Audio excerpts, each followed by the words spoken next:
आपुल्या माहेरा जाईन मी आता, निरोप या संता हाती आला. मला जावं लागेल, भगवंताचं बोलावणं आलंय. तुकोबरायांना भगवंत न्यायला येतात आणि नुसते भगवंत नाही, काय पाठवलं? गेला तो विमानी बैसोनिया. भगवंतांचं विमान आलं महाराजांना न्यायला. आपल्याला येईल का? आपल्याला नाही. उलट आपण जायचा विचार केला तर देव म्हणेल थोडे दिवस अजून तिथंच थांब, नाही का? असं आमचं जगणं आहे. आला आला प्राणी जन्मासी आला, झाला झाला वाढला थोर झाला, केला केला व्यापही सर्व केला, गेला गेला बापुडा व्यर्थ गेला. बापुडवानं जगणं आमच्या नशिबी आहे. आम्ही असं जगतो ना. पण जगावं असं की इतरांनी आमच्या जगण्याचा हेवा करावा, दृष्ट लागण्यासारखं जीवन आमचं असावं, इतरांच्यासाठी कल्याणप्रद असावं, इतरांच्यासाठी दीपस्तंभासारखं मार्गदर्शक असावं, आणि त्याकरता स्वयंप्रकाशी असणं फार गरजेचं आहे. म्हणून तर देव या शब्दामध्ये दिव हा धातू आहे. दिव या शब्दाचा अर्थ आहे प्रकाश. त्याला जाणायचंय म्हणाले, देवाला जाणायचंय. आणि तो देव, तो प्रकाश आमच्या अंतःकरणात प्रगट झाला. अंतरीची ज्योती महाराज म्हणतात प्रकटली दीप्ती, मुळीची जी होती आच्छादिली, तेथीचा आनंद ब्रह्मांडीन समाये, उपमेशी देऊ काय सुखा. तुकोबरायांचा अभंग आहे. असा आनंद प्राप्त होतो की मी आणि तो दोन राहत नाही, अभेद भक्तीचा साक्षात्कार होतो. आपल्यालाही तो अनुभव प्राप्त होतो. महाराजांना तो अनुभव प्राप्त झाला. भगवंत आले समोर, विमान आलं भगवंतांचं न्यायला. जिजाई आईसाहेबांना महाराज म्हणतात चल की ग, येते का? कुठं जायचं? म्हणले वैकुंठाला. ती म्हणाली अहो आत्ताच म्हैस व्यायली, आता मी येऊन करू काय? तुम्ही लवकर माघारी या, मस्त तुपातले रव्याचे लाडू खायला करून ठेवते तुम्हाला. महाराज म्हणले नाही आवले, मला गेलं पाहिजे, मी आता येण्याकरता नाही निघालो. आम्ही जातो आता, कृपा असो द्यावी सकळा सांगावी विनंती माझी. संतांना निरोप दिला होता. आपुल्या माहेरा जाईन मी आता, निरोप या संता हाती आला. गेलं पाहिजे. महाराज गेले आणि अशी अवस्था झाली की महाराज म्हणतात आता पूर्ण विश्रांती मिळाली. विसावा मिळणं, विश्रांती मिळणं, चिरशांती, चिरसमाधान मिळणं. जुनी माणसं म्हणायची आपली वेळ आली ना की आपली वळकटी बांधून तयार राहावं. माणसाने जाण्याची वेळ आली ना सिद्ध राहावं, तयार राहावं. आता इथं काही अडकलंय अशी भावना न ठेवता कसं राहायचं? म्हणले संसारामध्ये यथा कमल पत्राक्ष असं राहता आलं पाहिजे. यदृच्छा लाभ संतुष्ट, भगवंतांचा शब्द आहे गीतेतला. संसारामध्ये यथा कमल पत्राक्ष असं राहता येईल का? म्हणजे काय? कमळाचं पान पाण्यात असून सुद्धा कोरडं असतं की नाही? म्हणले तसं संसारात राहा. पक्षी अंगणी उतरती, आपुला चारा घेऊन जाती. पक्षी अंगणी उतरती, ते का गुंतवणी राहती? तिथं बसतात का ठिया मांडून? नाही ना, हो नाही ना. प्रत्येकाचा मार्ग ठरलेला आहे. इथं आलेल्या प्रत्येकाला जायचंय, पण हे आमचं मन मान्य करायला तयार होत नाही. महाराज म्हणतात की आता आमच्या निर्याणाची वेळ आली. महाराजांना कळलं. एवढंच नाही, मरणाचा कुठे सोहळा असतो का हो? तुकोबांनी तो केला. आपुले मरण पाहिले म्या डोळा, धन्य तो सोहळा अनुपम्य. सोहळा केला, मृत्यूचा सोहळा केला. एक कवी म्हणाले मरणात खरोखर जगत जगते. अंतिम सत्य जीवनाचा असलेलं मृत्यू अटळ सत्य आहे. पण माणूस नावाचा प्राणी असा आहे की ते मानायला तयार नाही हो. म्हणून महाभारतातलं यक्षप्रश्न नावाचं प्रकरण आणि त्याच्यामध्ये अनेकोत्तम प्रश्न पाणी पिण्यासाठी गेलेल्या युधिष्ठिराला त्या यक्षराजाने विचारलेत. त्यामध्ये एक प्रश्न असा होता की धर्मराजा, जीवनातलं किंवा मनुष्य जीवनाचं सगळ्यात मोठं आश्चर्य काय आहे? आणि धर्मराजाने उत्तर दिलं अहन्यहनि भूतानि गच्छन्ति यम मंदिरम शेषा स्थिरत्वमिच्छन्ति किम आश्चर्यमतः परम. म्हणले सांगतो ना. यक्षराजाला धर्माने उत्तर दिलं. तो म्हणाला की जगातलं सगळ्यात मोठं आश्चर्य हे आहे की मनुष्य नावाचा प्राणी जाणतो की आपल्या सगळ्यांना इथून जायचंय. सगळ्यांना माहिती आहे ना, आपलं काय मत आहे? सगळ्यांना हे मान्य आहे, आपल्या सगळ्यांना इथून जायचंय, तुमच्यासह माझ्यासह सगळ्यांना एक दिवस जायचंय. परीक्षिती राजाला सुद्धा जावं लागलं, जायचं होतं. काय झालं? तक्षक नावाच्या सर्पाने दंश केला. ठरलं, शाप मिळाला ऋषींचा आणि 7 दिवसात तू प्राणाला मुकशील, देहांत पावशील असा शाप मिळाला. पण सबंध भागवतामध्ये शुकमुनींनी त्या सर्पदंशाचं निवारण करावं असा काही उपाय नाही सांगितला. कारण कर्मगती तारे नाही तरे, पाचो पांडव धीर प्रतापी हाथ में झोली धरे असं म्हटले. कर्म नाही चुकलं कुणाला, कर्माचे भोग भोगावे लागतात. परीक्षित राजाला शाप मिळाला. तो शाप भोगण्याकरता मध्ये 7 दिवस उरले. त्या 7 दिवसामध्ये करायचं काय हे शुकमुनींनी सांगितलं आणि मग भागवत श्रवणाच्या माध्यमातून त्यांनी स्वतःचा उद्धार करून घेतला. खरं सांगू का, मला कधी कधी असं वाटतं, आपण जागे आहात ना, ऐकताय ना सगळे? कारण आता वेळ कीर्तनाची कुठलीही असली तरी ती येते कीर्तनात, ती येते बया, तिला निमंत्रण नाही द्यावं लागत. म्हणून जागेपणी ऐका, खूप महत्वाच्या गोष्टी सांगते. मी म्हटलं परीक्षितीकडे 7 दिवस होते, आपल्याकडे सुद्धा 7च दिवस आहेत. परीक्षितीला निदान माहिती तरी होतं की माझ्याकडे 7 दिवस आहे, आपल्याला ते तरी माहिती आहे का? खरं सांगा. 7 दिवस आहे, सोमवार ते रविवार, यापैकी एक दिवस ठरलेला आहे आपला सुद्धा. जायची वेळ, तिथी निश्चित आहे, दिनांक निश्चित आहे, सगळं. फक्त आपल्याला माहिती नाही म्हणून आपण भ्रमात आहोत. परीक्षितीला ते माहिती होतं म्हणून जीवनाचा उद्धार करून घेतला भागवत श्रवणाच्या माध्यमातून. मग यक्षराजाला धर्मराज उत्तर देतात की मनुष्य नावाचा प्राणी आपल्यापैकी कोणीतरी जर निघून गेलं, निवर्तलं, तर त्याला पोहोचवायला, त्याला सोडायला, त्याला निरोप द्यायला शेवटचा कुठे जातात? त्याला या श्लोकामध्ये यम मंदिरम असं म्हटलंय, ते यमाचं मंदिर आहे. तिकडे गेले, घाटावर गेले, स्मशानात जातात. तिथे अग्निसंस्कार क्रिया पार पडल्यानंतर तो मनुष्य किंवा ते सगळे नातेवाईक अशा रुबाबात माघारी येतात की जणू या जागेचा आणि आपला काडी मात्र संबंध नाही, आपल्याला परत इकडं कधी यायचंच नाही. अशा रुबाबात आम्ही माघारी फिरतो. माणसाचं जे हे वाटणं आहे ना, ते जगातलं सगळ्यात मोठं आश्चर्य आहे, असं आम्हाला शास्त्रकारांनी सांगितलंय. मनुष्य मृत्यूला प्रचंड घाबरतो. इथं असलेला प्रत्येक जीव, आज कीर्तनामध्ये उपस्थित असलेले आपण सर्व, आपल्याला कुणाला मरण हवंय? नाही. बरं, मृत्यू असा यावा, संतांचं म्हणणं होतं, तो शेवट गोड झाला पाहिजे. कुठल्याही आसक्तीशिवायचं मरण संतांना मान्य होतं, किंबहुना तेच त्यांनी प्राप्त केलं, निरासक्त जीवन. असं जीवन तुमच्या माझ्या वाट्याला यावं, असं तुकोबरायांची इच्छा आहे, अपेक्षा आहे. मग त्याकरता आमच्या जीवनाचा शेवट गोड व्हावा अशी महाराजांची इच्छा आहे. मग त्याकरता काय काय केलं गेलं पाहिजे आणि महाराजांना आलेला अनुभव नेमका काय आहे, तुकोबराय सांगतात अभंगाच्या प्रथम चरणापासून. शेवट तो भला, शेवट तो भला, शेवट तो भला, शेवट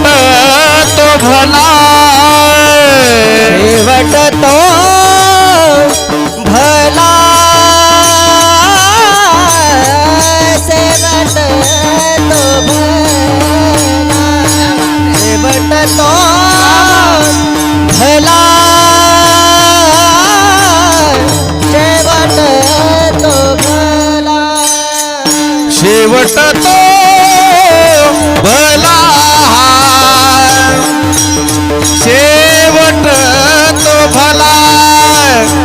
शेवट तो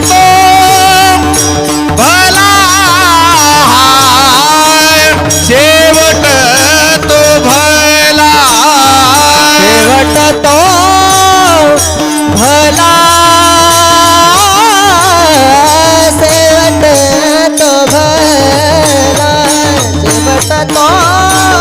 तो भला.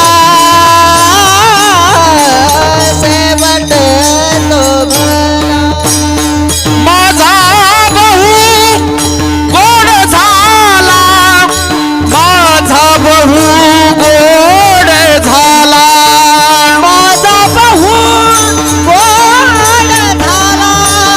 माझा बहु गोड झाला, माझा बहु गोड झाला, माझा बहु गोड झाला, माझा बहु गोड झाला, माझा बहु गोड झाला. आलो निजाच्या माहेरा, आलो निजाच्या माहेरा, आलो निजाच्या माहेरा, आलो निजाच्या माहेरा, आलो निजाच्या माहेरा, आलो निजाच्या माहेरा, आलो निजाच्या माहेरा, आलो निजाच्या माहेरा. शेवट तो भला, माझा बहु गोड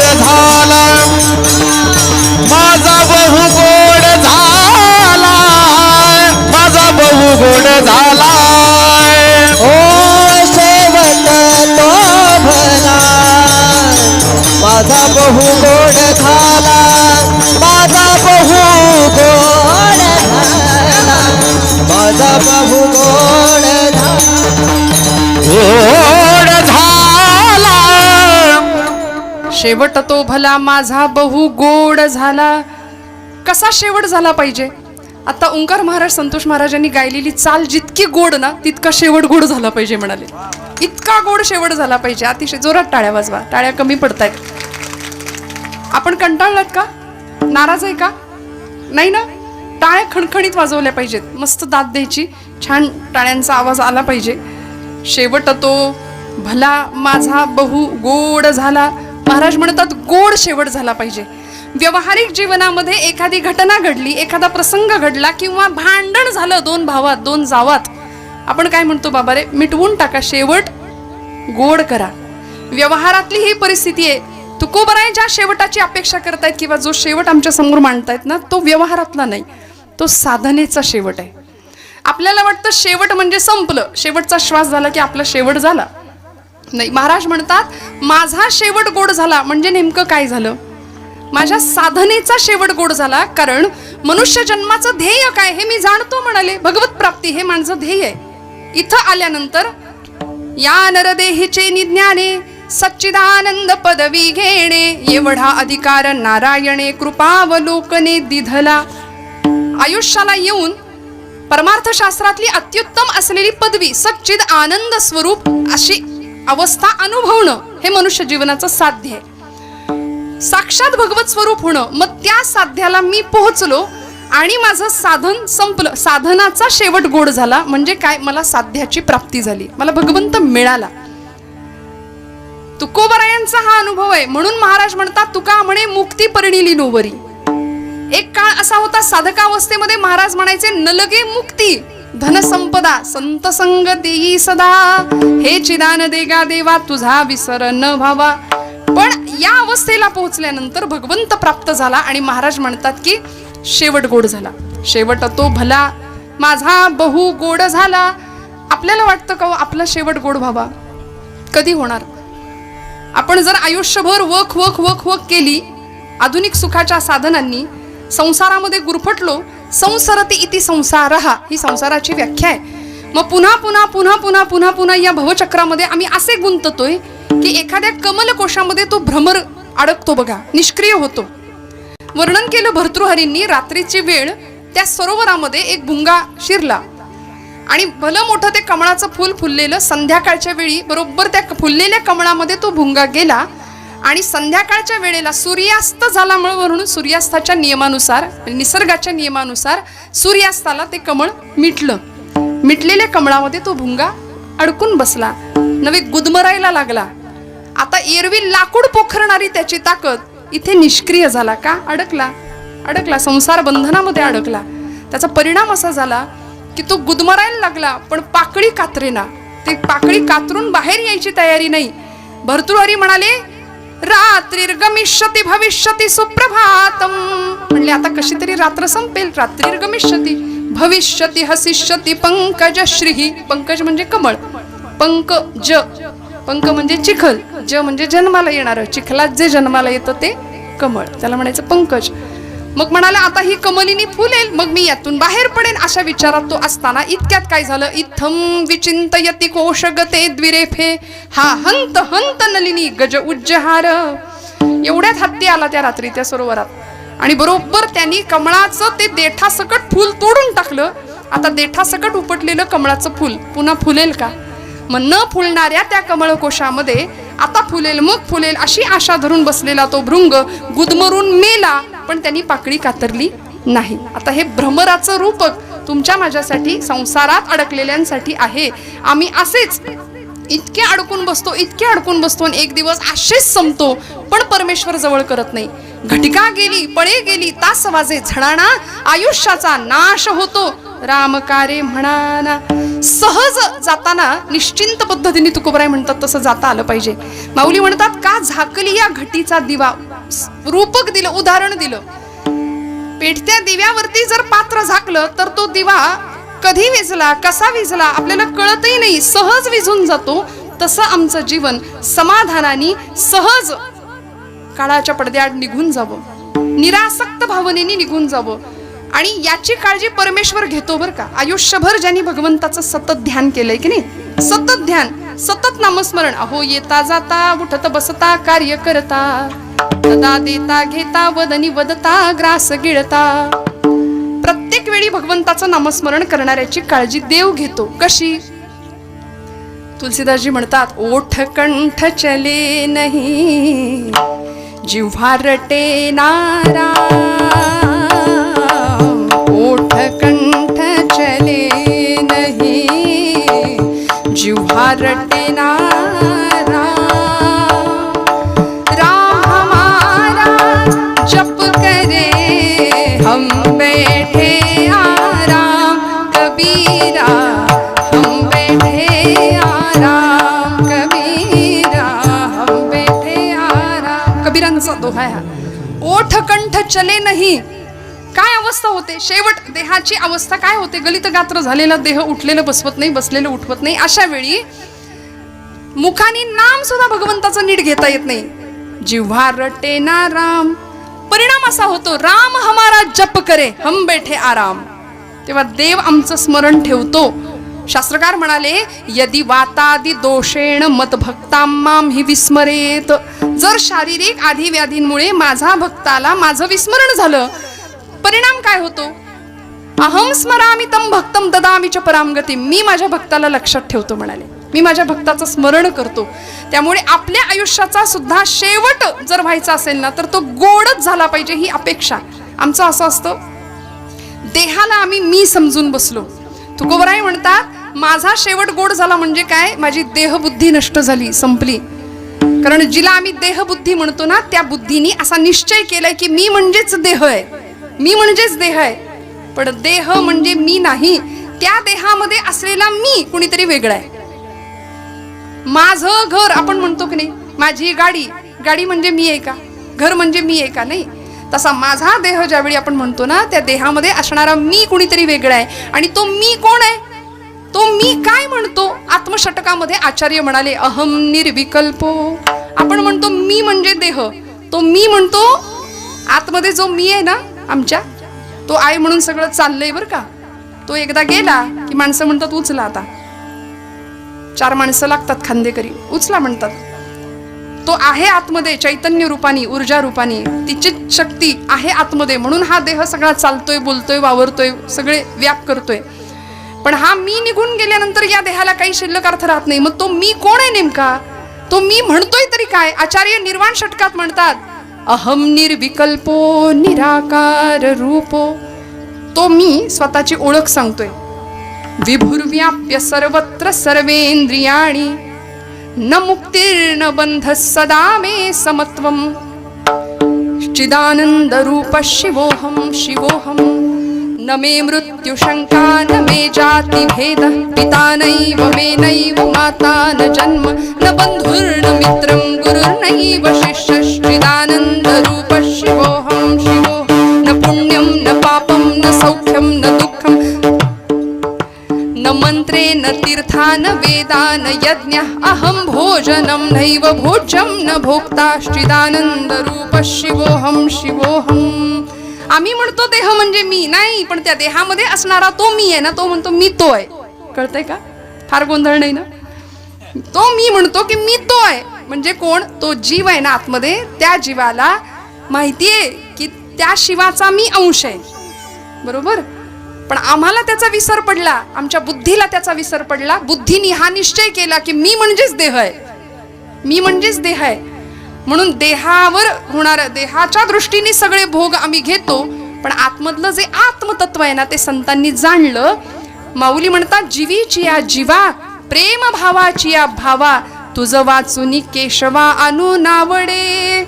त्या जीवातला जो जीव आहे ना, तो माऊलींनी ओळखला. आणि त्या जीवाला लळा लागला. कुणाचा? म्हणले त्या शिवाचा. मग जीवाचं शिवाशी असलेलं तादात्म्य म्हणजे दोघांची भेट झाली. जिथून आला जीव तिथे जाऊन मिळाला. नदी कुठून येते? नदीचा उगम, हा, नदी जिथून येते तिथून तिथेच जाऊन मिळते ना. नदी सागराला जाऊन मिळते. तर तसा नदीचं मूळ स्थान समुद्रच आहे, सागरच आहे. त्यामुळे ती गंगा किंवा ती नदी जाऊन मिळते मूळ स्वरूपाशी, तसा हा जीव मिळाला पाहिजे त्या शिवाशी, ही अपेक्षा संतांची आहे. आणि मग अशा पद्धतीने जर आम्हाला अनुभव प्राप्त झाला तर आमचा शेवट गोड झाला, असं तुकोबरायांचं म्हणणं आहे. पण आम्ही या जगालाच सर्वस्व मानून बसलोय. जग या शब्दाचा अर्थच असा आहे, ज म्हणजे जन्मणे आणि ग म्हणजे गमन करणे, येणं आणि जाणं. येरझार झाला सफल व्यापार तुकोबराय म्हणतात ना, त्यांची सरली येरझार. येणं जाणं हे जे सतत चाललंय, पुनरपि जननम पुनरपि मरणम, वासांसी जीर्णानि यथा विहाय नवानि गृह्णाति नरोपराणि. जैसे जीर्ण वस्त्र सांडीजे मग नूतन वेढीजे, या न्यायाने जुना कपडा टाकून द्यावा, नवीन घालावा, तसा हा देह, तो आत्मा नवीन देह स्वीकारतो, जुना देह टाकून देतो. पण आम्हाला या देहावर इतकं प्रेम आहे, इतकी आसक्ती आहे, त्यामुळे आमचा शेवट गोड होत नाही. सगळं संपलं तरी आम्हाला इथं थांबायचंच असतं, जायची इच्छाच नाही होत. म्हणून मनुष्य मृत्यूला प्रचंड घाबरतो. आमचा शेवट कसा गोड होणार हो, आम्हाला समजून घ्यावं लागेल. काय झालं, एक फकीर होता बरं का, रस्त्याने निघालेला, आणि जात असताना एक मोठा राजवाडा त्यांनी पाहिला, एक मोठा महाल त्यांनी पाहिला. आता फकीर कुणाला म्हणायचं फकीर? जो बेफिकीर आहे तो फकीर, त्याला कसलीच काळजी नसते, ना प्रपंचाची, ना घराची, ना दाराची. तो असाच स्वतःच्या धुंदीमध्ये चाललेला, हातात कटोरा, महालाच्या समोर उभा राहिला आणि द्वारपालांना विचारलं, या धर्मशाळेत मला तुम्ही 4 दिवस राहू देता का? ते द्वारपाल म्हणले, तुला दिसत नाही का? अहो, ही धर्मशाळा नाही, हा आमच्या राजाचा राजवाडा आहे, महाल आहे. धर्मशाळा काय लावले? त्या फकीराचं आपलं तेच, मला या धर्मशाळेत 4 दिवस राहू दे म्हणलं, फक्त 4 दिवस. तुला कळत नाही म्हणले, एकदा सांगितलेलं. अरे, ही धर्मशाळा नाही, हा आमच्या राजाचा महाल आहे, वाडा आहे, राजवाडा आहे. फकीराचं पुन्हा तेच, या धर्मशाळेत मला 4 दिवस राहू देता? राजापर्यंत बातमी गेली. राजा रागावतच बाहेर आला आणि राजांनी त्या महाराजांना सांगितलं, महाराज, तुमचा काहीतरी गैरसमज होतोय. ही धर्मशाळा नाही, हा माझा महाल आहे, माझा राजवाडा आहे बरं का. असं माझं करता करता तो फकीर हसला. तो म्हणला, काही दिवसांपूर्वी मी इथं आलो होतो आणि मी तुझ्या जागी दुसरंच कोणीतरी पाहिलं. ते कोण होतं? ते म्हणले, आमचे वडील असतील. मग ते गेले कुठे? ते गेले म्हणाले. मग त्यांच्या आधी कोण होतं? म्हणले, आमचे आजोबा होते या महालाचे राजे. मग ते गेले कुठे? ते पण गेले म्हणले. मग अजूनही तुझ्या डोक्यात प्रकाश पडत नाही का रे? हे सगळं जग म्हणजे मुसाफिरखाना आहे. हिंदीमध्ये धर्मशाळेला मुसाफिरखाना म्हणतात.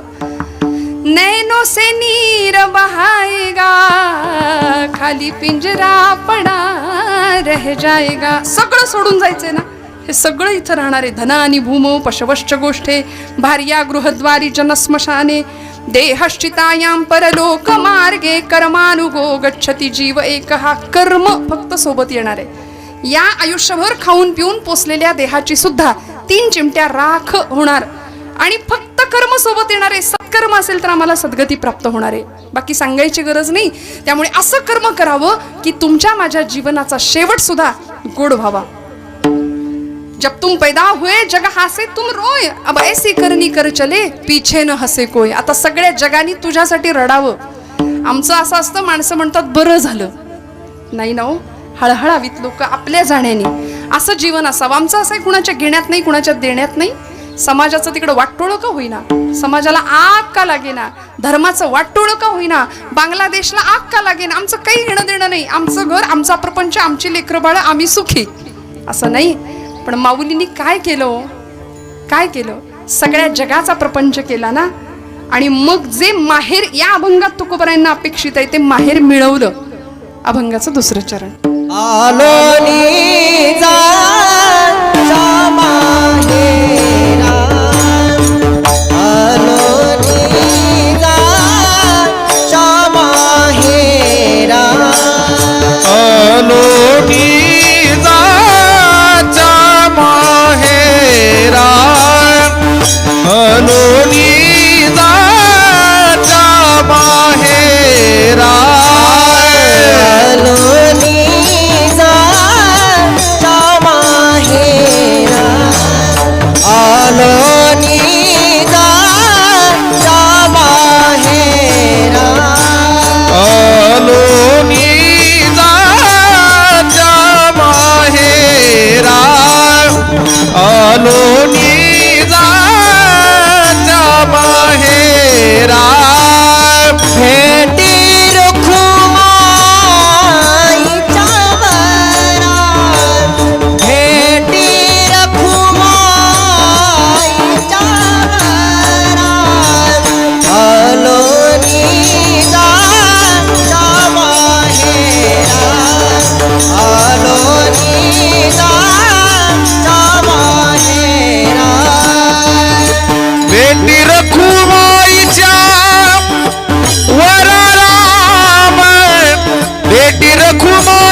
निजाच्या माहेरा. शेवट गोड झाला म्हणजे काय झालं, मी माझं माहेर प्राप्त केलं.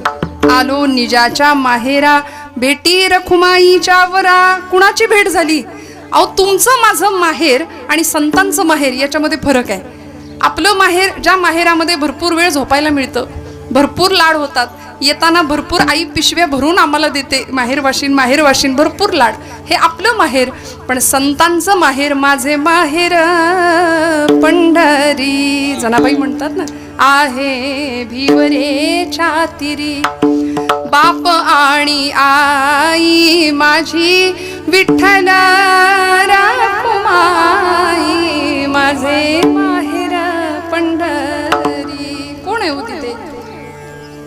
बाप रखुमा देवीवरू विठ्ठलाचे भेटी, आपुले समसाठी करुनी ठेला. माऊली म्हणतात, जाईन गे मायेत या पंढरपुरा, भेटेन माहेरा आपुलिया. सगळ्या संतांनी ठामपणे सांगितलं आमचं माहेर आहे ते. बाप आणि आई माझी विठ्ठल रखुमाई. मी काय करीन? क्षेम देईन, सगळं सांगेन मी इथं येऊन काय काय केलं, हा संसार कसा केला.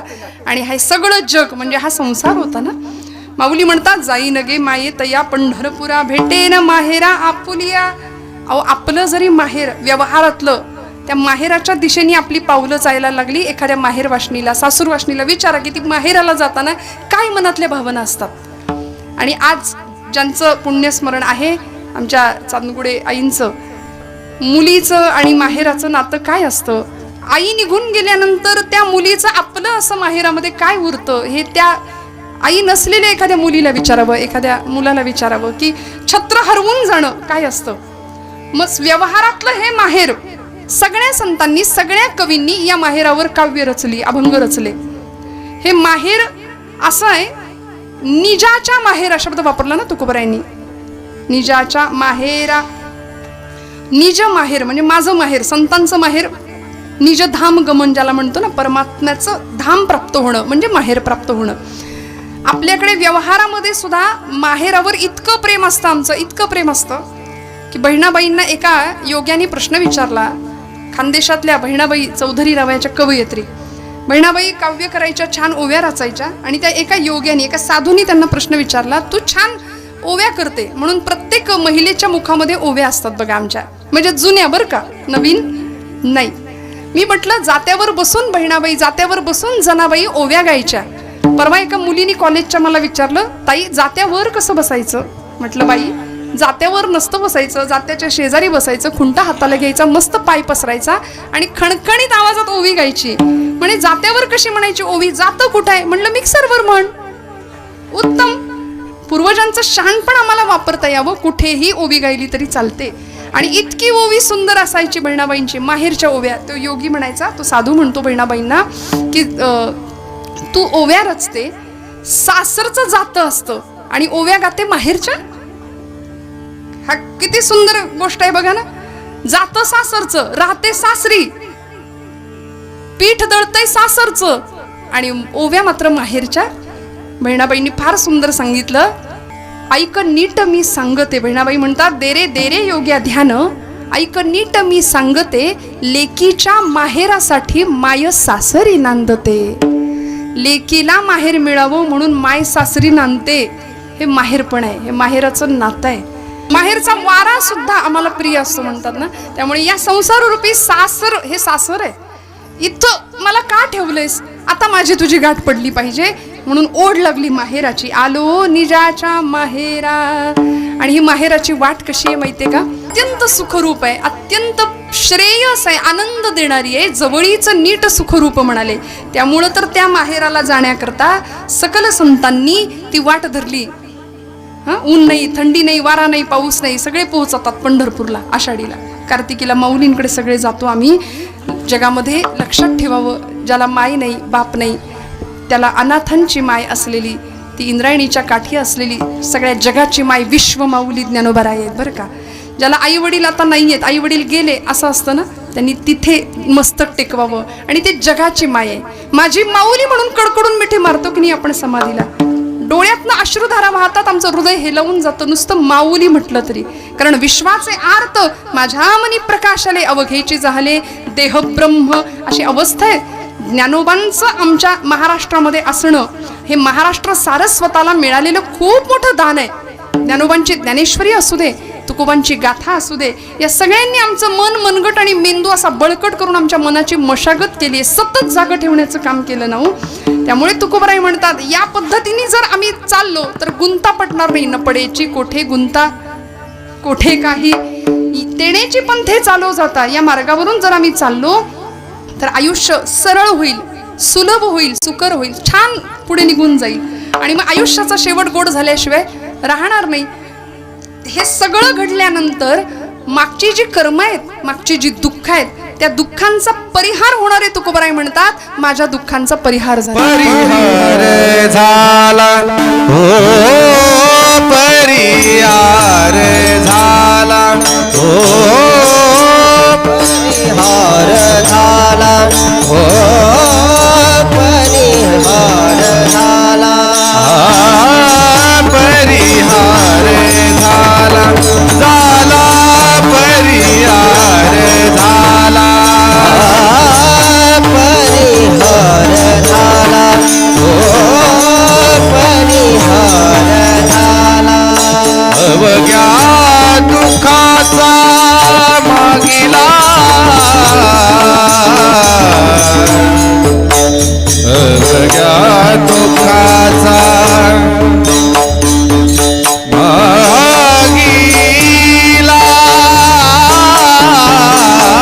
अवघ्या दुःखाचा मागिला, आलो निजाच्या माहेरा, ओ आलो निजाच्या माहेरा. अवघ्या दुःखाचा मागीला, अवघ्या दुःखाचा मागीला, आलो निजाच्या माहेरा, आलो निजाच्या माहेरा, माहेरा.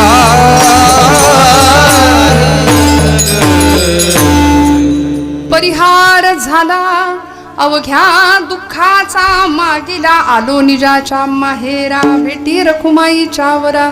पांडुरंग परमात्मा प्राप्त झाला. परिणाम असा झाला, माहेर प्राप्त झालं, निजधाम मिळालं आणि आता सगळी कर्म संपली, दुःख संपली. मागची जी जी दुःख होती त्या दुःखांचा परिहार झाला. किंबहुना जे दुःख किंवा जे सुख मी मानत होतो ते सुख दुःख नव्हतंच, मुळी तो सुखाचा आणि दुःखाचा भास होता हे मला कळलं. म्हणजे परिहार झाला अवघ्या दुःखाचा मागीला. आम्ही भ्रमात राहतो फार बरं का. जे सुख आम्ही अनुभवतोय असं आम्हाला वाटतं ते सुख नाही, तो सुखाचा भास आहे. सुखाचं नाणं उचला, मागच्या बाजूला दुःखाचा काटा असतोच. सुख सुख म्हणत आहे, दुःख ठाकून आले, येणारच आहे दुःख. सुखामागून दुःख, सुखामागून दुःख. आम्ही प्रपंचामध्ये सतत सुखाची अपेक्षा करतो, पण ते सुखही संपलं, ते दुःखही संपलं आणि त्याच्या पलीकडे आम्ही गेलो. परिहार झाला अवघ्या दुःखाचा मागीला. मग असा जर आमच्या आयुष्यामध्ये प्रसंग किंवा अनुभव यायचा असेल तर आम्ही काय केलं पाहिजे? आमची भक्ती अशी पराकुटीची गेली पाहिजे. अध्यात्मशास्त्रामध्ये 4 मुक्तींचं वर्णन केलं ना, सलोकता, समीपत, स्वरूपता, समीपता आणि सायुज्यता. साक्षात परमेश्वर प्राप्त होणं. रामायणामध्ये असलेलं स्त्री चरित्र, माता शबरी भगवंताशी इतकी अनन्यगतिकपणाने वाट पाहिली, तिष्ठत राहिल्या आणि शबरी आईंच्या समोर, मातांच्या समोर ज्यावेळी भगवान परमात्मा तिथं बसलेले आहेत समोर आले, त्यावेळी भावजागृती झाली. डोळ्यातनं घळघळ घळघळ अश्रुधारा वाहतात. आणि काय आयुष्याचा शेवट, किती तिष्ठत, किती वाट बघत राहावं. देहाची अशी अवस्था झाली होती की कावळे आणि गिधड शरीराचं मांस लचके तोडून नेत होते. अस्थिपंजर झालेला देह. वयाच्या 96व्या वर्षापर्यंत शबरी आईनी वाट पाहिली रामांची. किती वाट आपण वाट पाहत नाही एवढी, इतकी वाट पाहावी. आणि मग प्रभू आल्यानंतर अत्यंत भावविभोर होऊन शबरी आईनी काय आणलं? द्रोणामध्ये बोरं आणली. प्रत्येक बोर उष्ट करून दिलं. परवा एक कथा मी अशी शाळेत ही सांगितली बरं का.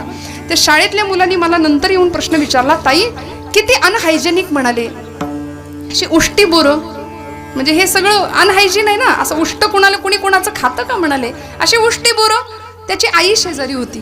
त्याच्या आई समोर त्याच्या त्याच्या आईला एक प्रश्न विचारला. म्हटलं बरं का हो, हे बाळ तुमचं जेव्हा लहान होतं याचा प्रश्न आहे की हे सगळं अनहायजीन आहे, लाळ सगळी मिसळलेली, असं उष्ट रामाला कसं काय शबरीने दिलं, हे काहीतरी सांगता म्हणाले तुम्ही, असं कुठं असतं का? या मुलांच्या प्रश्नांना उत्तर आम्हाला देता आली पाहिजेत. त्या आईला म्हटलं की तुम्ही ते बाळ तुमचं अगदी तानं होतं, अगदी लहान होता तेव्हा तुम्ही त्याला दूध पाजलं चमच्याने, तुम्ही त्याला छान छान मऊ मऊ डाळ तांदळाची, भाताची, रव्याची पेज पाजली. ती पेज थेट चमचा घेतला आणि त्याच्या तोंडात गरम गरम कोंबला का हो? नाही ना. पहिल्यांदा चाखून बघितला नाही का ते कितपत थंड आहे, कितपत गार आहे, आणि मग त्याच्या मुखात घातली ना. आई अशी असते हो. शबरी मातेनी प्रत्येक बोर चाखून बघितलं आईच्या अंतःकरणाने. आणि कितीतरी वर्ष माझ्यासाठी तिष्ठत असलेली आई, त्या आईची उष्टी बोर माझा राम आवडीने सेवन करतो, आवडीने सेवन करतो. आमच्याही दुःखांचा परिहार व्हावा असं वाटत असेल ना, तर असा राम समोर येऊन उभा ठाकावा असं वाटत असेल. अलीकडच्या अनेक संतांच्या समोर राम उभा राहिला. देवानी प्रत्यक्ष सगुण दर्शन दिलं. आमच्या समोर का नाही येत? कारण आम्ही इतके अडकलो याच्यामध्ये की आम्हाला देवासाठी वेळ नाही. बाकी सगळं आम्ही करतो पण देवासाठी वेळ देत नाही. देवाकडून सगळं मागतो पण देव मागत नाही. संतांनी देवाला मागितलं. इतरांच्या साठी कल्याणप्रद राहील. आमच्या फार तक्रारी असतात की नाही, याच्यात काही नाही, त्याच्यात काही नाही. आम्ही खूप तक्रारी करतो, खूप तक्रारी करतो. अनेक प्रकारची संकट आमच्याकडे आहेत. अहो संकट कुणाला नाही, सगळ्यांना नाही. रात्रंदिन आम्हा युद्धाचा प्रसंग, अंतर्बाह्य जग आणि मन. पण हे सगळं असताना समाजाला धरून राहणं, कुटुंबाला धरून राहणं. मी नेहमी असं सांगते की पूर्वीची माणसं मनानी गरीब होती, मनाची श्रीमंती होती, पैशानी गरीब होती असली तरी सुद्धा. पैशाची गरिबी होती माणसांकडे पण मनाची फार श्रीमंती होती हो. माणसं माणसांना विचारत होती. अध्यात्म होतं जीवनामध्ये, जीवनाला पाया होता अध्यात्माचा, बेसमेंट होता अध्यात्माचं. आज ते हरवलं. पायाच चुकीचा ठरलाय आमचा. सांगणारं कुणी नाही. येथ वडील जे जे करीती तया नाम धर्म ठेवीती ना. मग पूर्वीचा काळ असा होता की आईला विचारणारं मूल होतं. आज वर्षश्राद्ध का करायचं, कशाला करायचं, नाही केलं तरी चालतंय असं म्हणणारी सुद्धा काही परंपरा पिढी आहे बरं का समाजामध्ये. नाही करत ही सगळी विधी कर्म. पण आज चांदगुडे परिवाराला मी मुद्दाम धन्यवाद यासाठी देईन की आईचं श्राद्ध करण्याची इच्छा झाली. आणि ते असं नाही एवढ्या मोठ्या स्वरूपामध्ये त्यांनी घाट घातलाय म्हणून त्यांना विशेष धन्यवाद द्यायचे. सुपुत्र आपण का म्हणतो, कुपुत्रो जायते क्वचिदपि, पण कुमाता न भवती कदा. आणि एका मातेचं स्मरण करणं, मातेचा गौरव करणं हे आमचं भाग्य आहे, भाग्याचं लक्षण आहे. सुपुत्र त्यालाच म्हणावं की आपण वंशाचा दिवा म्हणतो बघा. सुपुत्राला काय म्हणतो? कुलदीपक असा शब्द आहे, वंशाचा दिवा. का हो? कारण दिव्याशी त्याची तुलना केली सुभाषितकारांनी. पात्रम न तापयती नैव मलम प्रसूते. दिव्याचं जे पात्र असतं ना त्याची, दिव्याची आणि कुलदीपकाची तुलना केली.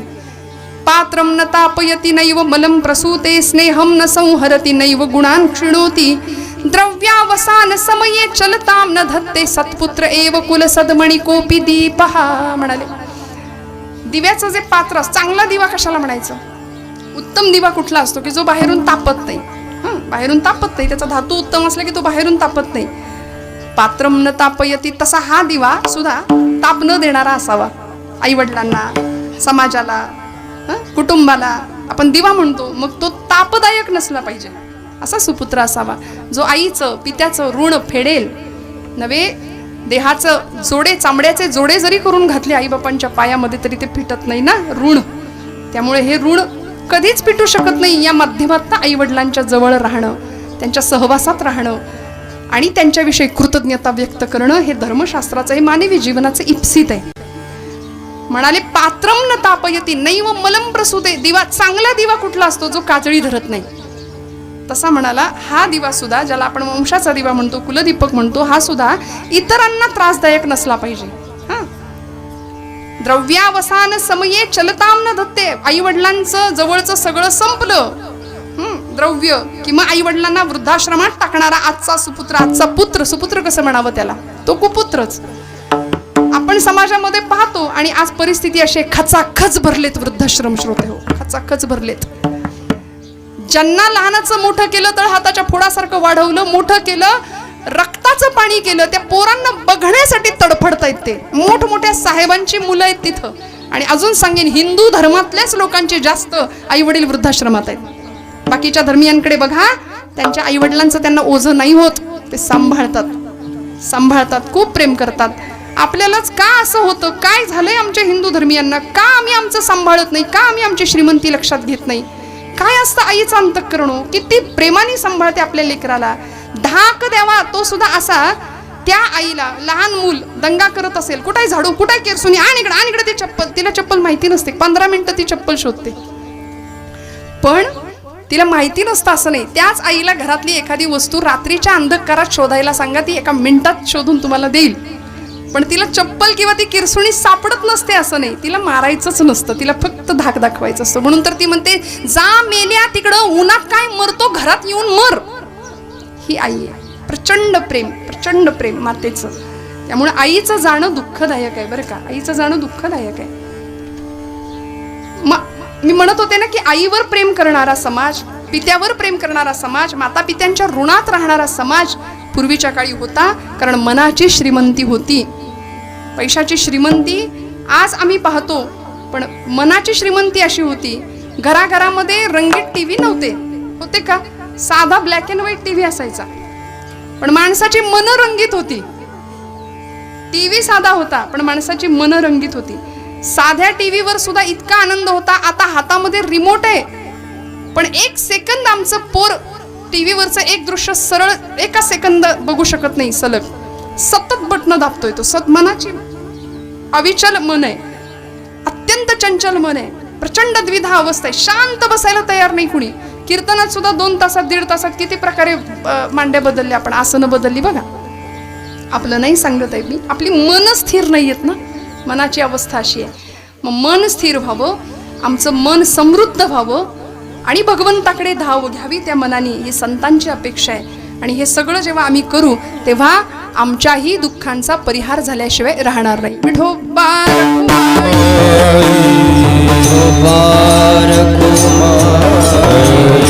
हरी